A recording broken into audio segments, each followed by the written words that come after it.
अगर किसी भी सिटीजन ऑफ इंडिया को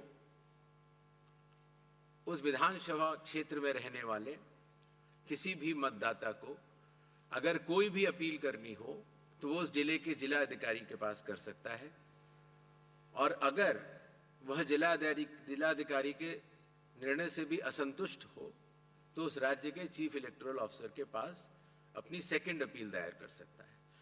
यह मैं इसलिए आपको बता रहा हूं कि बिहार में सभी राजनीतिक दलों के साथ मिलकर जब एसआईआर हुआ, उसके बाद जो जिला मजिस्ट्रेट्स के पास अपील आई 38 जिलों में, वह शून्य थी।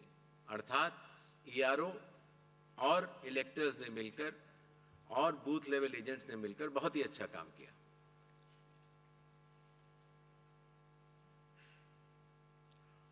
एसआईआर के समय ईआरओज और एईआरओज मिलकर सबसे पहला जो काम करेंगे वो इन्यूमरेशन फॉर्म्स को प्रिंट करेंगे। जिन राज्यों में एसआईआर हो रहा है या अभी होने वाला है, उनकी मतदाता सूची आज रात को 12 बजे फ्रीज कर दी जाएगी, और उन हर मतदाता को जिसका नाम उस सूची में है उसको एक यूनिक इन्यूमरेशन फॉर्म प्रिंट करके बीएलओ उसके घर देने जाएंगे।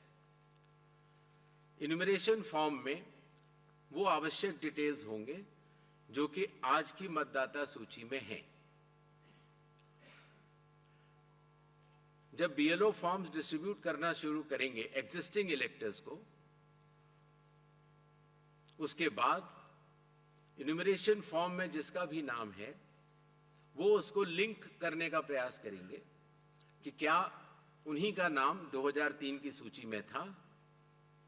अगर था तो उनको कोई भी कागज और नहीं देने होंगे। इसी तरीके से अगर उनका नाम स्वयं नहीं था और उनके पिताजी या माताजी का नाम था तो भी उनको कोई और कागज नहीं देने होंगे। तो ये लिंकिंग और मैचिंग, बिहार जब हमने एसआईआर किया था तो सिर्फ बिहार की अवेलेबल थी, और आज पूरे देश की 2002 से 4 में हुए एसआईआर की मतदाता सूची जो लिंक दिया गया है voters.eci.gov.in पर कोई भी देख सकता है और इस मैचिंग को स्वयं भी कर सकता है। बीएलओज, बूथ लेवल ऑफिसर्स एसआईआर की प्रमुख कड़ी होते हैं। जब वो घर जाते हैं तो कई बार ऐसा भी हो सकता है कि किसी और व्यक्ति की उम्र उस घर में 18 साल के ऊपर की हो गई हो, तो हाथ की हाथ उसी समय वो उनका फॉर्म 6 भी भरवा लेंगे और डिक्लेरेशन भी ले लेंगे और उसकी मैचिंग और लिंकिंग भी पुराने एसआईआर से कर लेंगे। कई बार हमारे मतदाता अगर पढ़ने या लिखने में उनको दिक्कत है तो बूथ लेवल ऑफिसर उनको इन्यूमरेशन फॉर्म भरने में मदद भी करेगा, और मदद करने के बाद इस तरह के सारे इन्यूमरेशन फॉर्म्स मैचिंग और लिंकिंग करने के बाद वो ईआरओ और एईआरओ को जमा करेगा।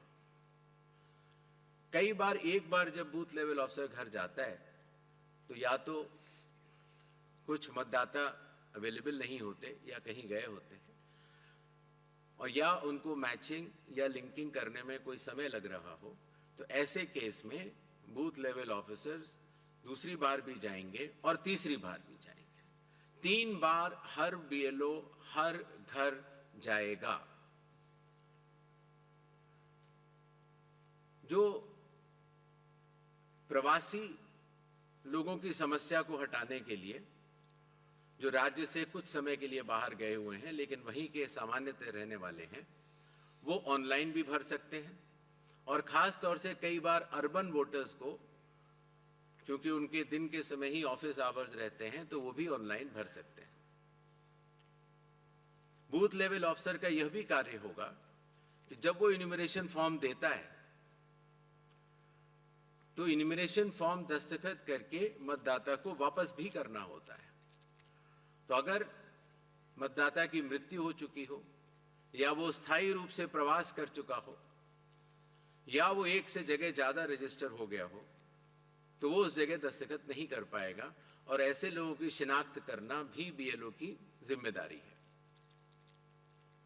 एक बात मैं फिर कहना चाहता हूं कि जो मतगणना, वो इन्यूमरेशन फॉर्म की जो फेज होगी, उसमें किसी भी व्यक्ति से किसी और कागज की आवश्यकता नहीं होगी, बस उन्हें अपनी मैचिंग या लिंकिंग दिखानी होगी कि 2003 में किसके साथ है। जहां भक्ति है हर शब्द में, कथाओं में छिपे हैं दिव्य रहस्य और ज्योतिष देता है जीवन को दिशा। धर्म से जुड़ी हर बातों को जानने के लिए हमारे चैनल स्तुति को सब्सक्राइब करें। चैनल पर जाने के लिए इस लिंक पर क्लिक करें।